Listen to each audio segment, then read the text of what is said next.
Welcome back to the final episode of Storm King Boris Durrandon. Last episode, we reformed the faith, and that was pretty fun, huh? Everybody is now or will eventually fall to the worship of God King Boris the Wise of House Durrandon. Incredible name for an incredible man. You guys were saying in the comment section, I saw one in particular that said apparently the doctrines I've chosen and the sort of religious build that we've got, it's a shame we can't see what we chose in hindsight. But these are supposedly super powerful for converting people over to our religion, so hopefully by the end of this episode we'll see some changes, but I am going to be doing the time-lapse we normally do at the end of series, just to see how it plays out. But bear in mind, when we come back to the save game, because we will at some stage, dive in as a different character in some other religion and culture with the world basically as it is right now. When we dive back into things, we will come back to sort of this time, so prior to the time-lapse. The time-lapse is just to see how things would hold out, but in terms of the actual canon story, around this time will be when we're diving back into the story. Obviously after, we've done with everything we need to do this episode. Speaking of which, what do we need to do? Well, we have currently the Trident and the Reach. The Reach is ours. They're currently in the middle of a civil war to gain, or Lady Alora, who's Alora? Alora Redwine is trying to push her claim on the Reach, but this kid has apparently smashed him, because he does have 20,000 men, which is quite lucky for us. He is a Stormlander and reformed Storm Gods there. Ignore the butterfly, that's just because the image is missing that shows it being all like golden lightning bolt and that type of shit. He's won that one, nothing to worry about there. Okay, so 2 of our 4 kingdoms are, well, not including the Stormlands, obviously, are Stormlanders. We need to deal with the Westerlands, and we need to deal with the Vale. So it's the Arryns in the Westerlands, that is Wallace Arryn, and then over in the Vale. And then in the Westerlands, we have Alessandra Brax. Those are both standard faith of the 7, but Alessandra Brax likes us by a huge amount, to the extent that we can't even incite her to revolt, because you need to have an opinion less than 0 of that. So, whilst she loves us, we might as well get the Vale to revolt. So, 11-year-old kid has got 7 opinion. When he comes of age, we should be able to incite him to revolt fairly easily. And they're obviously not going to be able to do much because they're the Vale. They're not particularly powerful compared to everything else we've got going on right now. Like I said, even though the Reach is independent right now, that's just a mechanic of the Game of Thrones mod, they are still under our control. Let's let some time tick then, huh? And those are our final 2 goals, is to get everybody basically on board, all of our Lord Paramounts under our religion here. We can't do much to this kid right now, unfortunately. We can't even, like, I mean, we could start, like, sowing dissent and that type of thing, but that's a little too meta. We get a much more mental bonus, obviously, keeping him around to improve relations, that type of thing. Our vassals like us quite a huge amount, considering we had that whole religious threat thing going on. Sort by opinion. It's actually looking very, very good. So what would you say? They're like 3/4 of our vassals like us, and even then, the rest of them are not particularly bothered. What about this guy? Revoke vassal titles, religion threatened. Yeah, I mean, that's nothing really to concern ourselves with there. We got minus 15 there. Lord of the Kingswater, sorry, minus 47. Desires the Kingdom of the Crownlands. Right, so we could destroy the Kingdom of the Crownlands, or we could give it away and have 5 kingdoms of the Storm Throne. So obviously the Crownlands in sort of the base Game of Thrones Iron Throne world isn't a separate kingdom. The 7 kingdoms are the North, the Vale, the Riverlands / the Trident, the Westerlands, the Reach, the Stormlands, and Dawn for 7. The Iron Islands also don't count. The Crownlands, however, without the Iron Throne, or you do have the option to make the Crownlands there as well, which we have. I'm tempted to destroy it, though. I kind of just want to get rid of it because it's going to cause us pain in the ass. I would rather all of this become assimilated into de jure Stormlands. Seeing as it sort of is the Stormlands, right? It's the same sort of area, same sort of culture in particular as well. It's not like a Crownslander culture, so to speak. It is more or less entirely under the control of the Crown's Land, and then it's also been in part of the Vale as well before Aegon the Conqueror turned up. So let's just get rid of that. It'll piss off all vassals by minus 40. High Lodge, Cracklaw Point, Dragonstone, Duskendale. These people already hate us, like it's Kingswood, Rosby. They hate us because we control the title, so destroying it's only going to be minus 20, but even then, we can deal with that loss. Plus, we also can't remake it, because if you are the Emperor of the Iron Throne / the Storm Throne / whatever there is, this isn't supposed to exist anyway. We made it after we got our independence. I kind of wish we hadn't in hindsight, because it really did nothing for us. So we need a Warden of the East. It should fall to the Lord of the Vale. I don't like him. We want to piss him off. Let's make a more powerful ally of somebody in that area. So we go for House Celtigar still exists. Wow, those were one of the Valyrian houses that came over from Valyria with House Targaryen. That's fairly impressive. They normally have a big old Valyrian steel axe, but oh no, they've still got it. Wow, they managed to hang on to that for all these years. Look at that. 8 to 98, and what is it now? So they've had that axe for like 200 years. That's fairly impressive. I think they're not too bad. What about Edwin Stark, Lord Commander Remote Cannon? He's also Warden of the North, isn't he? Yeah, that would be a bit weird. The AI generally tends to throw because it doesn't really understand how it works. A lot of the Warden titles to the same character. Don't get me wrong, he would be a great choice. You know, Knight, Good Fighter, Genius, whatever. But it's more of a political rank, isn't it? Oh, we've got Bennett Celtigar. Oh, right, it's the same guy again. I was going to say House Celtigar there. It seemed quite powerful. He's Drown God, though. Not a big fan of that. Lord Paramount Beric Bywater. Sure, we'll go for that, seeing as he is kind of in the east, right? I mean, it's one of the more easterly, and he does control, like, parts of the Vale there, quite a significant part of the Vale, too. Sure, let's go for that. Does he actually control the Eyrie? If I'm not mistaken, that's the Eyrie right there where my cursor is. It absolutely is. Who's this guy? Jon Arryn, a Valeman who looks like a Valyrian. Okay, that's very confusing. I guess he married he married an Associate Valyrian one. Very strange. We also want to find out what happened to House Verlaine, but this is going to be also a sum-up episode as well, along with, obviously, getting our current goals done of the Westerlands and the Vale. We'll take a look at all the Patreon houses, see what those guys have been up to. Lord Morgan of the Reach gains title of the Reach. Absolutely fine. We also want to make sure this guy likes the Loxy as a Stormlander vassal. In fact, we could probably marry him off to one of our sort of relatives somewhere along the line. So we'll go for him. What about, like, do we not have any daughters, granddaughters? Nothing? Our son is not married. Okay. Let's marry you off first and foremost then. Let's find someone who's like genius or something like that. So let's reset all. We can now marry Faith of the Seven. Oh, in fact, I think we can do that anyway. I believe we can also marry old gods now because we've got that sort of syncretic faith going on from the Reformation. Right, so what have we got? And let's sort by age instead and just take a look at sort of some characters down here. So she's a Northman. Oh, she would definitely come on board. She's also a very, very good character. Send her a gift. Oh, we already tried to get her, and we're actually swaying her now. Okay, there we go. That makes a lot of sense. Yeah, I mean, outside of that, there's not really anyone else. We can maybe betroth her to our son? No. Oh, because he has a contagious disease. We'll mark you as special interest. We might come back to you. She's a Stormlander. She's Faith of the Seven, which isn't a big deal. What about House Glamorous? They're Northern. Again, it doesn't really matter too much. We'll give it a few more years until his disease disappears. Start off with here. So we've inherited a load of shit. What the hell have we got here, then? Let's dish all this garbage out. So we have the King's Gate, which I think was the start guy that we were supposed to have, and we have King's Landing, obviously.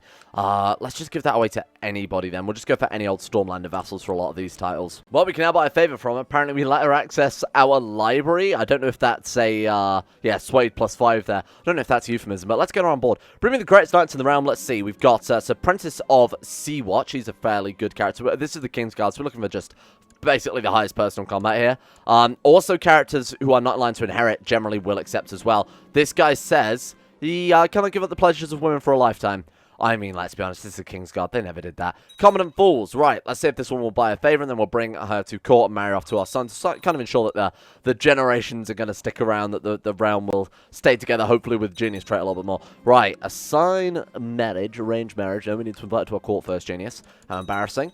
Right, bring the greatest knights in the round. Let's try again. So we've got Leo Greenfield, 90, 80, 80. Let's try Greenfield first then.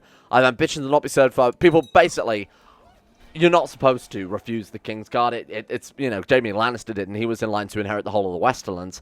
It's kind of like an expected thing. It's just you do it because it's custom. So by these people saying no, it is like kind of a major insult, essentially. I'll win next time. Right, this guy, let him go and, oh, so we close the door to the chamber as you approach personal gold cuff, he spots someone hiding behind it. I will let him kick, make Lord's Garland squirm, and the sound of what might be broken ribs accompanies his scream of agony. Could throw him in prison. I mean, he's been stealing from the royal coffers. That seems like a very good reason to throw him in prison. And then we can also ransom him out there too. That worked out fairly goddamn decently, huh? Even though we didn't actually lose gold from the royal coffers, we managed to get some gold out of him there. Should be good. Right, is she at our court yet? Is she here? We've still got to go for this. Or we can go for knights from the most powerful houses. Like I said, Jaime Lannister was obviously a House Zool, House Blount, or House Catherine. Let's go for House Zool then, a patron house right there. Do it. There we go. Okay, congratulations, House Zool. You're now on board with the King's Guard. That seems kind of appropriate, huh? Okay. Where is she? Is she here yet? Nice. Okay, so let's arrange her off. And once again, a saucy Valyrian. So shout out to House Verlaine. We'll find out what happened to those guys. We'll also check like the Dragon's Book, on Valyrian Steel as well, that type of thing, just to see what's going on in the world. Blood feuds, that type of thing. Nice. Okay, so that should guarantee us a little bit of hopefully better characters for the future, basically to help with the time. That's that type of thing. My God, I hope he doesn't die, because he's had the bloody flux for ages, or at least it seems to be ages. We'll say that if it hasn't disappeared within a few years' time, then that's clearly a bug, because he's got what is essentially tuberculosis. So we will double-check on that in a few years' time if we've still got it up, just console command it away, because we've had this bug before. Spend lavishly to show the house's power. I hereby invite you to the brilliant genius God King Boris, so thank you for your invitation. How dare you? Okay, a lot of people are going to obviously straight up refuse it. The faith of the 7 vassals who feel threatened by our whole... You know what?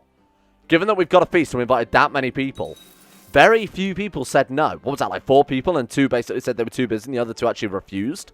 That's impressive. Lord Giamar, Lady Mirren, Lord Elba, blah, blah, blah, blah, blah. Welcome. Who else have we got? Anyone noticeable there? Not that I can see. See a lot of the patron houses here and there. Welcome to the wedding. Now Rhaenyra and Tydrand stand before the God King to take up the holy vow of marriage. That's us, by the way. Now for the feast. You seem pretty unwell, God King. Please don't die. That would suck. He's still got tyranny and dishonor. That's why I don't want to use my diplomat for things like so and descent, that type of crap. It's not worth it. We do want to get rid of tyranny and dishonorable before our son takes the throne. It takes an average, well, it takes 5 years to completely get rid of tyranny and to sort of get rid of half of the dishonor there as well. And just for reference as well, before I get a million comments saying, hey, streamer, excuse me, you big dumb idiot, you haven't picked an ambition. We can't pick an ambition. Our ambition is to become a knight. And then when we tried taking that, it just immediately disappeared. So don't worry about that too much. I'm going to go ahead and disable it so I don't get those million of comments. We have 300,000 men. That's huge. That's very impressive considering a lot of places still recently conquered, as you can see there. Levy reinforcement rate down by 70%. Oh, it actually doesn't affect levy size. Right, okay, that's understandable then. The levies aren't fully reinforced, though, is also worth pointing out. So we're doing pretty goddamn decently here. I don't think anybody could really stop us at this stage. How are Bravos this powerful? Look at them. Let's take a look, just see what they're really up to. Pentos basically disappeared, I remember, at the very start of the series, and these boys have really managed to hang on to it, which is fairly impressive. Good. So, now we want to basically wait for this kid. Oh, I thought I was in there. I thought he was of age. What's going on here? Oh, someone's declared war on the Vale for their claim. House Hunter, a Valeman. Okay, this could help speed things up a little bit if he's able to succeed with this war. Mainly because, how many minutes have we got? 8,000. They might succeed with it. I mean, it's kind of unlike they are sieging the capital right now. The Vale have more troops, but they are split between, you can see here, they're in mountains. They're obviously not going to attack into that because it will fuck them up a little bit. Obviously, probably take more losses doing that, and then they've got another army there. So they've sort of positioned themselves strategically fairly well for the AI in CK2, which is definitely saying something. Now we spent days looking high and low for useful herbs. Well done. That's what the God King should do. Go and pick fucking flowers in his spare time.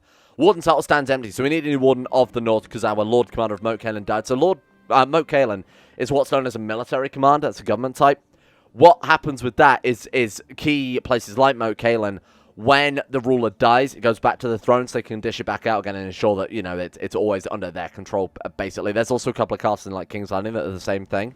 The Warden shall be a proper soldier. Who can we pick? Can we not pick this guy? No, because he's not a soldier. Right, who should we make Lord of the North? Well, that's clearly not the law. Armand of Cape Wrath is next to Dawn. Wouldn't make you too good Warden of the North. Byford, we've got Ronald Buckler. These are all garbage. I mean, this guy's the most northern, so you can't argue with that. Welcome, Warden of the North. What are you talking about, my lord? I'm next to King's Landing. And the God King is loyal and just, so we shall bring glory to the realm by spending a huge amount of gold to try and upgrade Old Stones. There are some treasures here. There are some certain events associated with it. We've seen them before in previous series, so I won't worry about it too much. Let's oversee construction on Old Stones then, and take a look at what we can find in there. So a lot of people have been asking as well, what should I watch after? Like a lot of people in Discord have been saying what other series are good to watch outside of, or you know, the Game of Thrones on the channel. Go and check out, if you haven't already seen it, the Top Box Buff Shadow King campaign that takes place in Ashai. It's still Game of Thrones, but it's very, very different to this playthrough that we've done this time around. We don't care about you anymore. Get the hell out of here. Maybe some other time. So that takes place all the way on the other side of the world, where there is still sort of magic and evil and dark powers and stuff. And then we were exiled and we came back. It was a very fun campaign if you want to check that out. A bit more sort of Cthulhu-esque, a bit more culty, a little more creepy.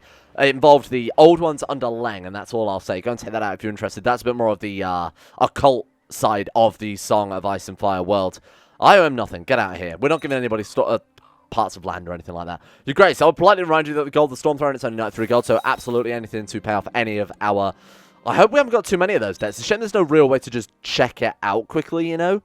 Another good campaign, if you're interested, we also played in Illyria and Slaver's Bay as a R'hllor, as a R'hllor Valyrian man, and him and a character from another series, which was kind of the worst of the three of the Top Box Buff trilogy. We also played down in Gogasos on Sothorios, which was like an old Valyrian colony. That was also pretty fun to check out. These two characters basically join up to help defeat the character from the first series I'm talking about. I won't spoil it too much, but go check that out if you're interested in a real long sort of mega campaign style one there. So while we're waiting for the, basically the kid in the Vale to grow up and for our revolts and things to be nicely set up, I thought, why don't we check on the patron houses? So I've gone ahead and had a look around all of the houses that we landed. Unfortunately, 2 houses did not survive. We've had 2 wiped out, and that was House Pearl and House Ptolemy have both been wiped out. They are gone. Every character of those houses have ended up in extinction. I'm very sorry. Oh, God, these guys want us to go to war against Bravos. No, we're not interested in that right now. Sorry, we've got our own problems to deal with. Besides that, though, all the other houses have survived, which I am fairly impressed by. That's a pretty big uptick considering the amount of massive, massive warfare we've been going through, and all these different sort of realms, rebellions being completely overturned. House Voop have survived. House Zul were actually one of the two most powerful houses there. Stannis Corndog of Tarth, incredible. We've got Quentin Red Sky still as a count there. We've got Almond Pickle Juice again, another one of the two super powerful houses. We've got Mirren of Wholesomeness, and that's, I think this house is about to go extinct, though, I hate to say it. She married off non-matrilineally, which does kind of suck, because now it means that Arik Corndog, bloody House Corndog are going to take control. We've got patrons fighting patrons. Axel Pelagia, House Pelagia is still doing very well as well there, as the Lord of Macy's Hook. We've got Harlan Koalaborn, who are counts. We have Gallard Soragom, so House Soragom lasted a long time, but they lost their land, because once again, married off non-matrilineally. So their land has fallen into the hands of someone else. His brother is House Zul, which is very confusing, because like I said, it's the matrilineal problem once again there. So House Zul have taken that province. Soragom are unlanded. I will try and give them some land before the end of the series if we can find it. And then finally, we have Manfred Comrag of the Rooster. Do you like the Welsh flag there I made for you? That's a shout out to Mr. Smug there. Those guys still have a castle in Storm's End, which I think they're probably the safest, ironically, of absolutely everyone we've got going on here. They're the ones that have truly won the game. So I just thought we'd take a look at that quick. It's very cool that so many of our houses that we've added here have survived. For next series, I'm going to go to the YouTube comment section to grab some houses as well, because I think it's very fun, you know, the whole house giveaways thing that we haven't done basically since Mad World. No, a lot of people like that. A lot of people are more invested when they see their own houses and they sort of make enemies one another as well. So that would be that'd be kind of a fun thing, as obviously patrons will get their first houses in there, and then after that I'll open the floor up to everybody and anybody. So if you've got any suggestions, start working on your house names now, and we'll do some giveaways in the future. It's very cool to have seen all those houses survive though, and it's kind of a shame we lost a couple there, but let's also take a look at the owners of Valyrian Blade, sort of see what's going on with that one. So Dawn, Castor Ulla of the Lords of the Manor Wheel, Dawn. So this is something I was asked to check as well. House Dane have been completely wiped out. So the sort of, you know, the Swords of Morning, Arthur Dane being kind of the most famous one, I would say. They're completely gone. House Dane has been wiped out with Cletus. His entire generation, though he had 1, 2, 3, 4, 5 sons, didn't go very far. These two sons had daughters. This one apparently married off matrilineally, and House Dane came to an end there. So the Sword of Dawn is just somewhere around. House Stark still in control of the Sword Ice there. Fairly impressive. Nisara Valanis still wields Stranger's Mercy. That's one house I didn't check on her. Our own sort of cadet dynasty that I know a lot of people are interested in, that may go on their own adventures in the future.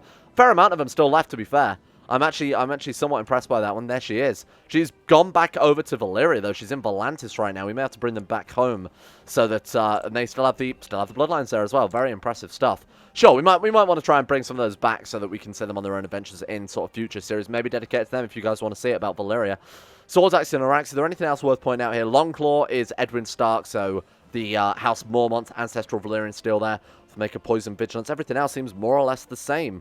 Yeah, that's very impressive. Armor, apparently no Valyrian steel armor found this entire campaign, and daggers are just sort of the regular, sort of generic Valyrian steel daggers. Don't really do much outside of that. As for dragons, you guys know where this is going to go. We have the only dragon. I believe we have the only dragon egg as well. There we are. Stormfire, owned by God King Boris Durrandon, located in Storm's End, and Dragon Egg just belongs to us as well. Wow, now Tyranny and Dishonor are both being cleared. Fairly good work there. I think it was Lord Bonifer that just cleared that for us. Thank you very much. Excuse me. Let's take a look. Where is he? You, my friend, deserve some... I don't know if do you get an opinion bonus when people clear your Dishonor and Tyranny and that type of thing. Let's take a look. Where is he? Lord Bonifer. Our opinion of him.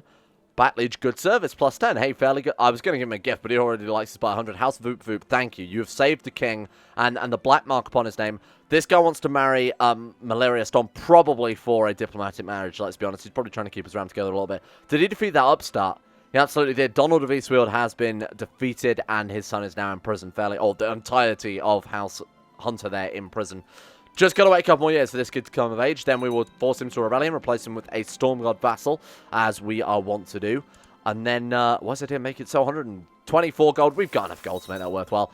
Then the Westerlands. Then we'll go for our time-lapse to see just how well the Storm God faith holds up. Just double check very quickly. Are we doing any sort of proselytizing right now? Not really. It's not that impressive. Brindlewood has converted. We've got 1, 2, 3, 4, 5, 6, 7, 8 provinces still. 9 provinces. Gravesham apparently converted. What can we do about that?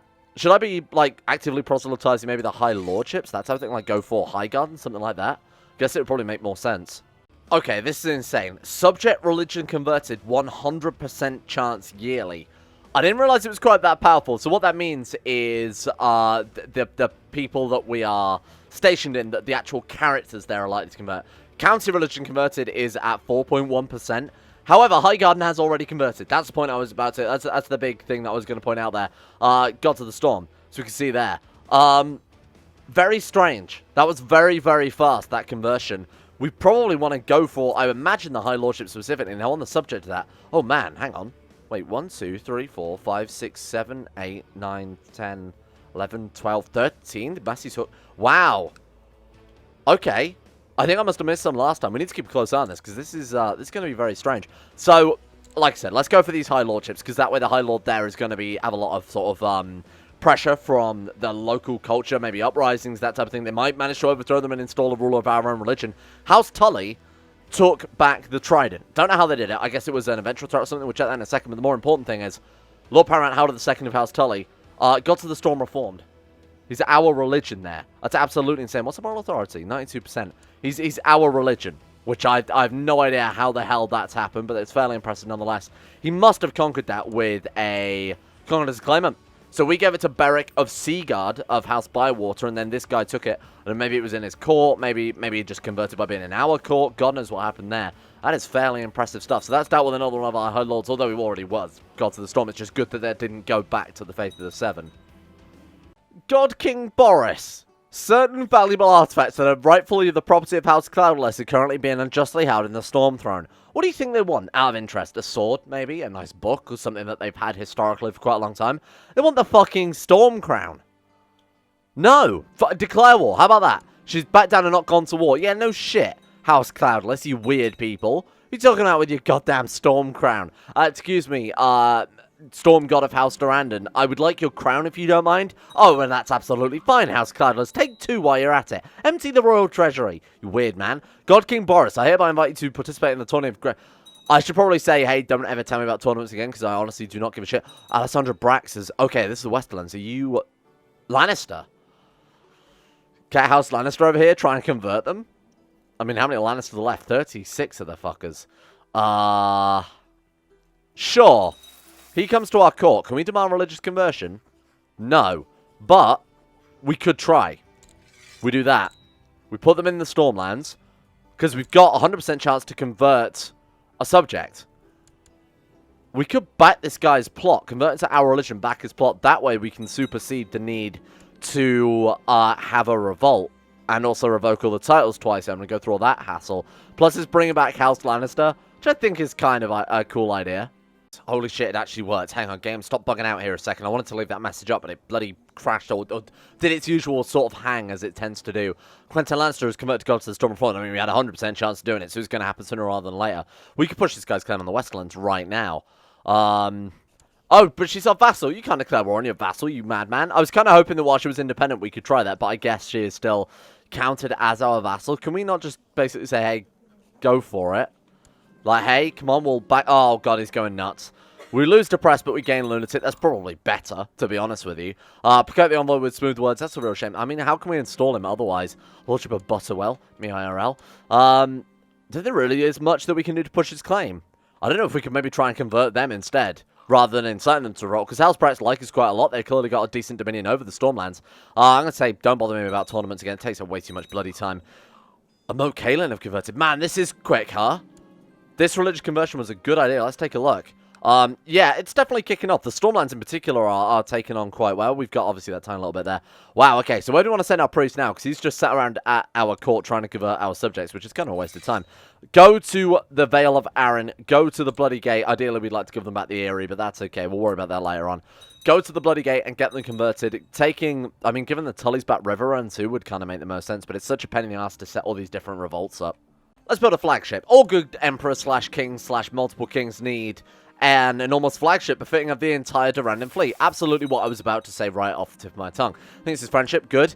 So, these things can happen with certain events. It's good for foreign tours. I don't think our next character is going to have the opportunity of going on a foreign tour because he is leader. Oh, we're now the leader of the Alchemist Guild. That's hilarious.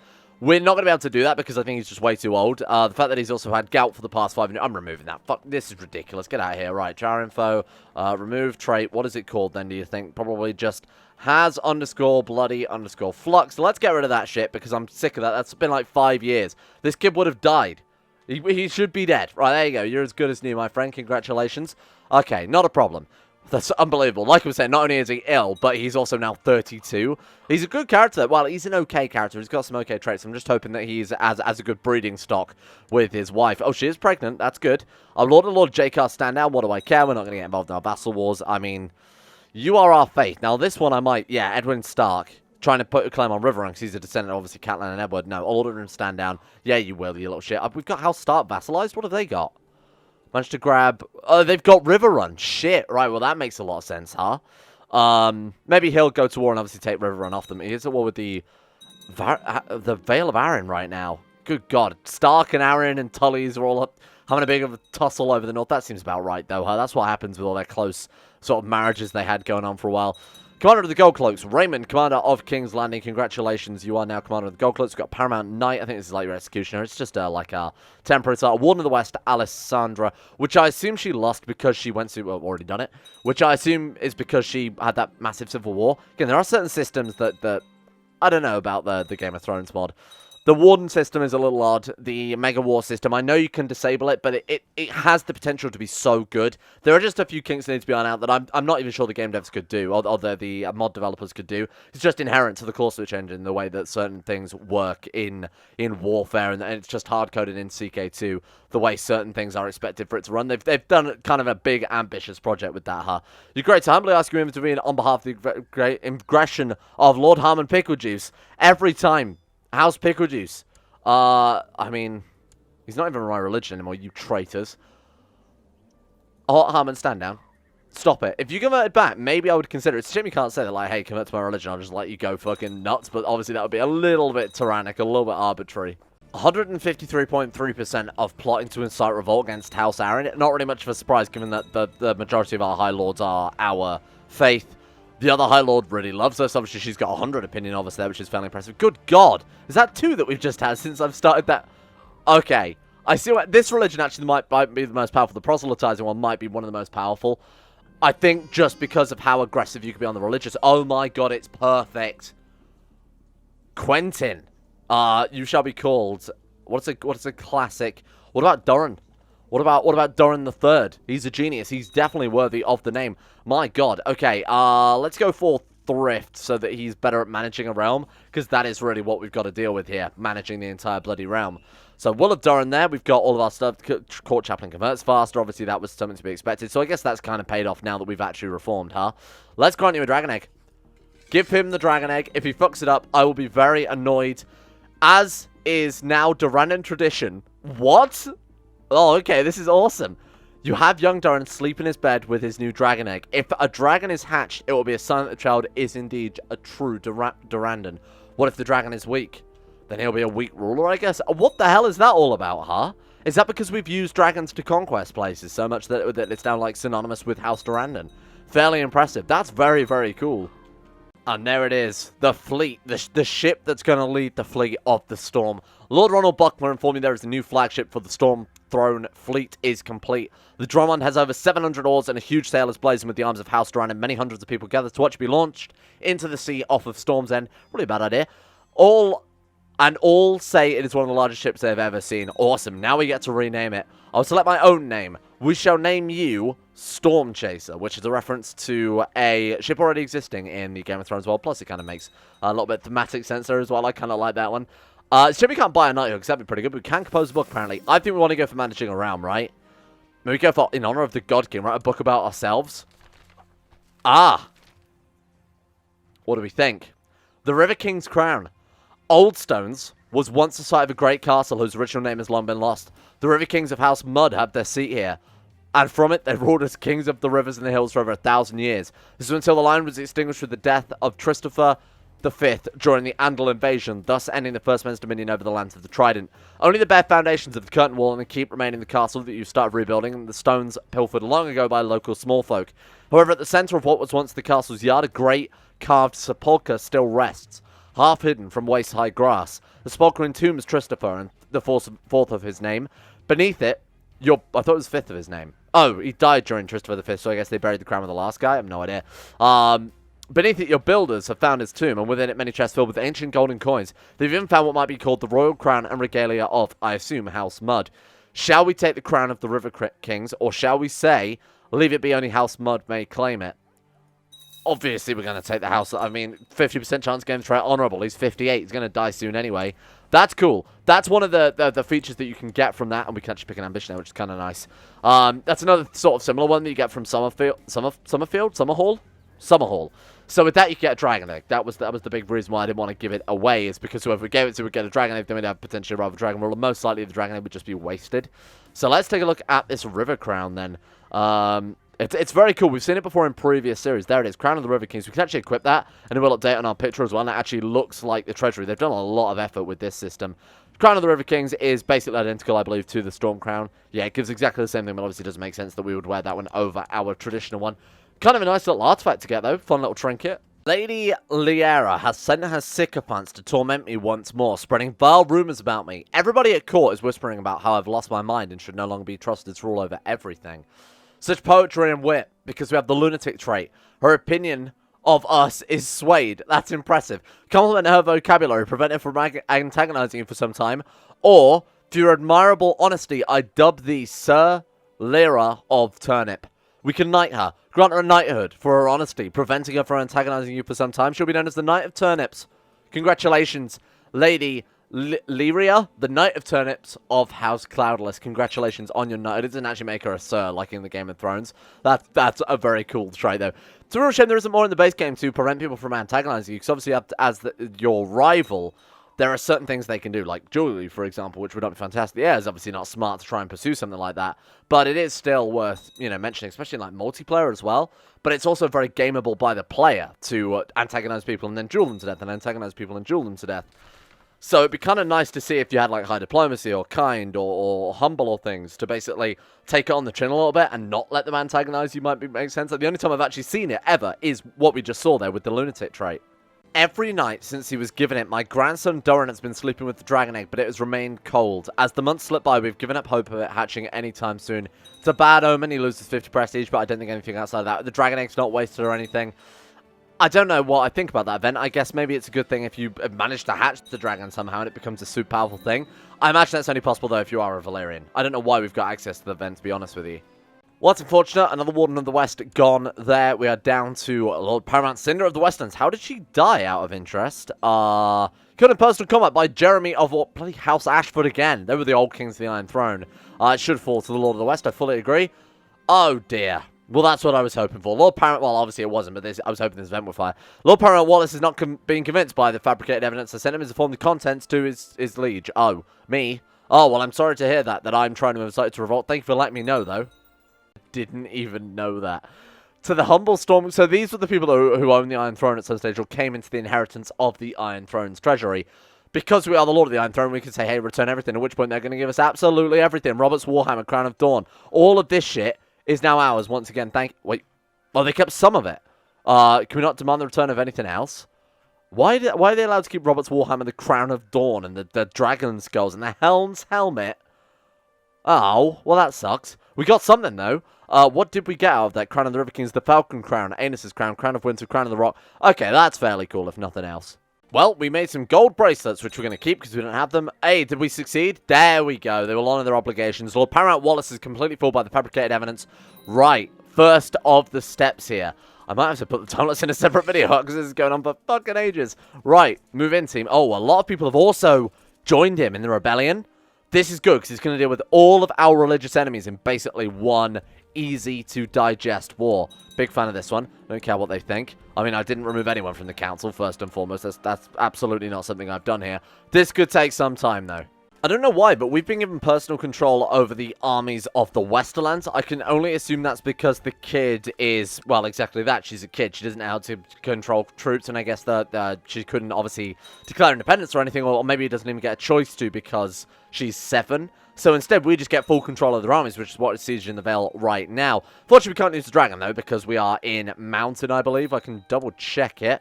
No, apparently I've lied to you. We are, even though we are in Mountain, surely it's the Vale. Yeah. Why are we allowed to use mountains here? Or is it just in battles, maybe? I guess that would make more sense. Okay, well, that's going to speed things up very, very quickly. Let's take no time at all. Yeah, there we go. So, dragon, during battle, we cannot deploy it because we are in mountain. Not that matters anyway, because I think we've got that one in the bag. They're attacked into us into mountain, and we've, of course, still got the dragon in the actual battle itself. We can't just scorch the land. Dalston Keep has converted to the Reformed Stormguard Faith. Thank you very much. 55% war score. Holy shit. They did have a little bit of control over the area here, which is ours, or one of the sub-holdings is ours. Let's quickly blast this one with Dragonfire and then chase their armies down. Come on, please. Shit, that was unfortunate. Yeah, okay. You know what? We'll let their armies go and do what they've got to do. They can't really escape from here too easily. This is all mountains. And then we've got other troops split up here, just basically sieging as much as we can. Can't split the armies any smaller than that because it will just prevent us from being able to siege in the first place. But the attrition is pretty crippling around the Vale because, you know, it's fucking mountains. Surrendering? White Peace. Yeah, good one. That was very brave of him. I appreciate that one a lot. Right, Ronald and Ambrose then. Let's see what we've got here. I will obviously drop the dragon on these guys as well, because we need to be using it as much as possible across the whole thing. Dragon's old enough at this stage, I think, to be able to use it as much as possible. It's 41 with 21 martial. My god, it's already 41. What? Oh, wow. We just roasted their entire goddamn army with that. That was insane. I know, just after smooth server, let's counter siege this one and then hunt down whatever the hell they've got left. Sunrise Keep have converted. Thank you very much, Sunrise Keep. Just in time for us to take the London Stone eventually and finish the war. Oh, 96%. Come on, you shit. I wanted to end it there. Fine, we'll just deploy the dragon. I mean, this one's almost done. Put Boris on that one. We can assault this one down too, so we'll deploy the dragon. This should be it then. Boom, and assault what's left. 96%. What the shit do you mean 96%? That didn't give us any war score. Let's sort of Dutton in Runestone. This one? Yep. Okay, let's counter siege this one and then we are definitely done. Lady, this... Die. Die. Kidnap her. Oh, we can't. She's, like, way too influential. Somehow she's managed to avoid all of our best spies and kidnappers. Impressive stuff. Okay. She's been an absolute pain in my ass, just sending me horrible messages every 5 minutes. War against tyranny of God King Boris is now... What do you mean, no?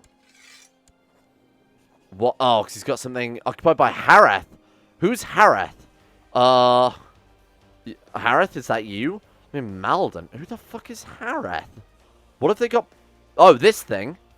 Kingdom of the... No, that's Morgan Pearly. That's literally our character's grandson. It's the Lord of the Reach right now. Hareth. How am I even supposed to find this? So let's go to you. Let's go to this one. What is this? Revolt. Hareth. Oh, are you joking? You shit.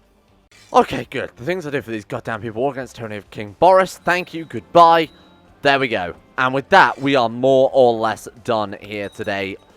Forfeit Duskendale. Forfeit Rayonet. We're going to take everything. Thank you, thank you, thank you. Is anyone going to rebel? Forfeit Greatfort. Yeah, of course, he's going to rebel. We have seized Stokeworth. Oh, she rebelled against us. There we go. Skull of Meraxes, Skull of Balerion, Skull of Arrax. All the Targaryen skulls are back to us. All the crowns of House Targaryen are back to us. Robert's Warhammer, everything. The Royal Treasury fully returned. And guess what? Hey, remember that time you called me a horrible name 100 times? My dragon is now going to eat you alive. Goodbye. We should execute everybody we can via that method. People want to join the plot to kill her now, huh? Weird, that. Okay, then. Yeah, let's just do that, then. Let's get mass execute. 620. Oh, so these guys are all going to incur tyranny, is what you're telling me. No, apparently not. Oh, I guess because we have to actually pick what way we want to execute them then. Let the dragon devour them all. I'm going to do that as much as possible. That one will increase tyranny. What about you then? You can go as well. Change fear by 10. Nice. Feed into my dragon. Yes.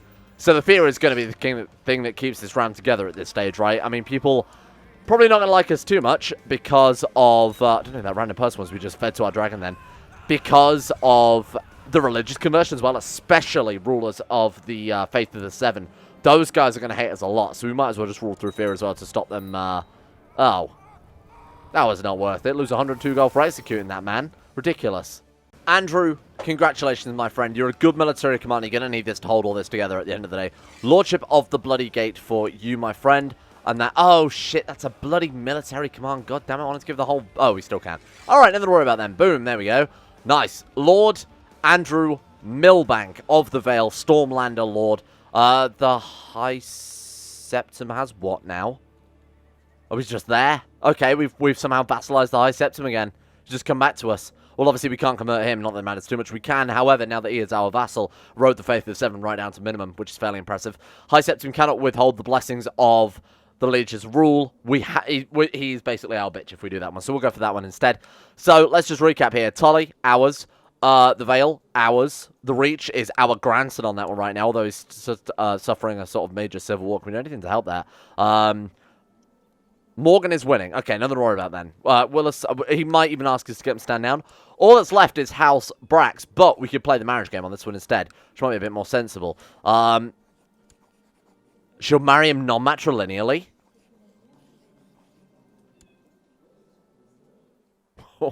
What?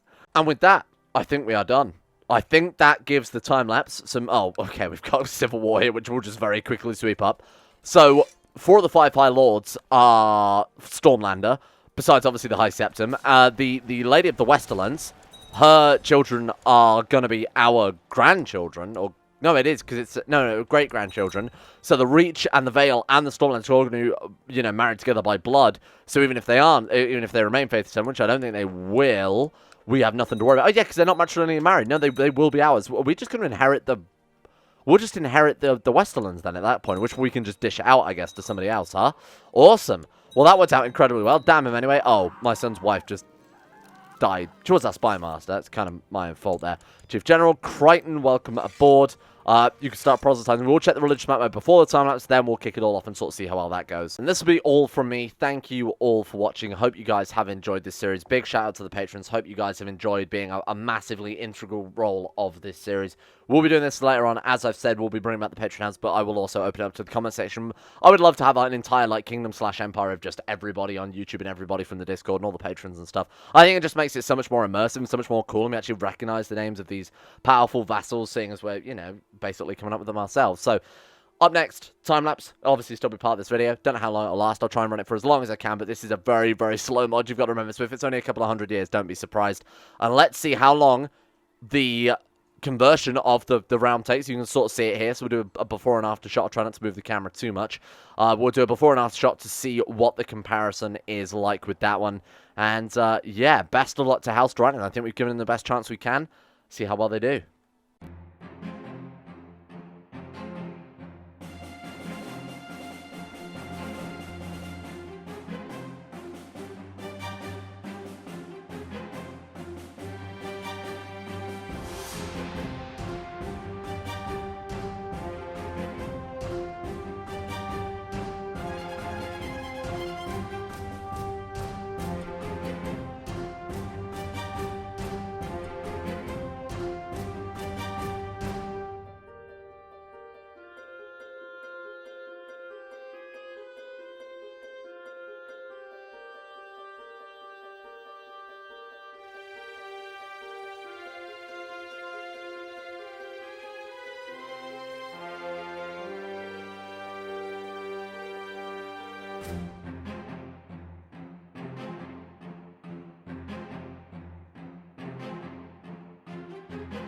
So it's been running a couple of hours my time, and only a couple of generations have passed. So I thought, you know what, we'll just leave it here for today, and we'll sort of dive in and see what's going on here. Let's turn off chart info. So, God King doubled the Butcher of House Durrandon. Nice to see that we are sticking with that, and of course he is still the God King, still has full control over the Temple of the Storm there, the religious head associated title. What the hell has happened to this glorious kingdom? Well, it looks like the Reach have gained their independence somehow. That is the Kingdom of the Reach. The Reach are independent. The Vale, I think, are in some sort of civil war because they are still... Yeah, the Vale are still part of it. How did the Reach get independence then, I would love to know. Pray tell, because that is a very impressive feat nonetheless. Blood of Garth the Gardener, which is not really too much of a surprise there. So, let's take a look then. King's Landing, God King, Gold the Butcher. In terms of the round size, they did get the North as well, though, so they lost one kingdom, but... very quickly grabbed another. I'd have loved to have waited for a time where the veil came back under things, but we know that's still part of the throne because they are not an emperor-level title. They're a king-level title. Dawn's still independent, Reach independent, but the rest of it is under them. Last half, the Umbers there, holding out. The last, maybe they are part of, no, they are the queen of last half, so those are the last individual kings of the north there. Very impressive stuff. So, House Durrandon. What happened to our original guy? I've got to ask that first and foremost. What the hell happened to the line of inheritance as well? Jesus Christ, what is going on here? I actually don't know. Hang on a minute. Right, so it was his father's father. Okay, there he is. God King Boris the Wise, finally, after becoming a kinslayer, dishonorable, a suspected kinslayer, wow, at the age of 77, finally died of gout. He burnt his own son. Oh, burnt to death during God King Boris' attempt to hatch a dragon egg. Holy shit. So the dragon must have died. Boris got the egg back from his son, or got another egg, most likely, because he obviously gave the other one away. Hatched it, and his son died in the process. Tide Durrandon was dead. Our current character's grandfather. His son, Tide, was next in line to inherit. His son, however, was the one we married off to the Westerlands, so that's Lord Paramount Durran the Night. Why he's not king right now, I do not know. He is a lot better than the current king of the Iron Throne. Look at this guy. He's an elusive shadow, inspiring leader, a genius, a knight. He is Gods of the Storm there. He's also started to build up his own treasury. Steelheart, the Ironbreaker. I don't think we had the Ironbreaker. That's something that, yeah, original owner. He managed to get his own Valyrian steel. This guy's had an incredible life, an incredible story. I guess he must have abdicated or stepped down. Let's check the history of the Iron Throne here and try and work out what the hell's happened. So, yeah, Durran the Night there of House Durrandon inherited. Must have abdicated, because his son now, our current character, kind of, God King Durward the Butcher, he's not a fantastic character. Cynical is not ideal, same with Wrath or Cruel, but besides that, he's not terrible. Has the entire royal treasury. Look at this, the amount of artifacts the House Durrandon managed to bring together. If we dived in now and took back over, obviously we could retake the Reach. I'm not going to do that, though. And there we go, the end of the story. Now, the other thing to check out, what about the religious map? We didn't really give it long enough for this to have taken much of an effect. Riverlands obviously converted fairly quickly there. Parts of the Reach have also managed to convert. But you know what, given enough time, this would definitely spread like wildfire. It's not much of a surprise, especially as the next in line to the Westerlands is going to be the king. The king's going to take that back and probably give it out to a Stormlander vassal. That's what they want to do. I did notice that he gave, just as Robert gave Renly the Stormlands, our king gave his brother, his younger brother too, Lord Paramount Arion II, the Stormlands also. He's not a fantastic character, but hey, impressive stuff. The real question is, patron houses, did they survive? Probably not, I'll be completely frank with you. We're not going to go over too much here, but we'll say my religion, my culture. We'll look for lords. Just see if I can spot some here. I'm not going to go ahead and make them more special interesting, so it'll take freaking ages. Sort by rank then, see if we can spot any of the people then. Sorry? Oh, right. Try that. Hang on. My religion. There we go. My culture. Doesn't have to necessarily be our culture. Any culture group. This is, like I was saying, irrelevant anyways. We've got House Corndog there, Koalaborn, Red Sky. We've got another Corndog, Voop Voop. These guys have all survived another sort of... It's only been 50 years or so it's not really been that impressive. But we will be diving back into the save game when we do come back to it, when Boris was on the throne. Long before this happened, this was just an experiment to see how it goes. Thank you all for watching. I hope you guys have enjoyed this series.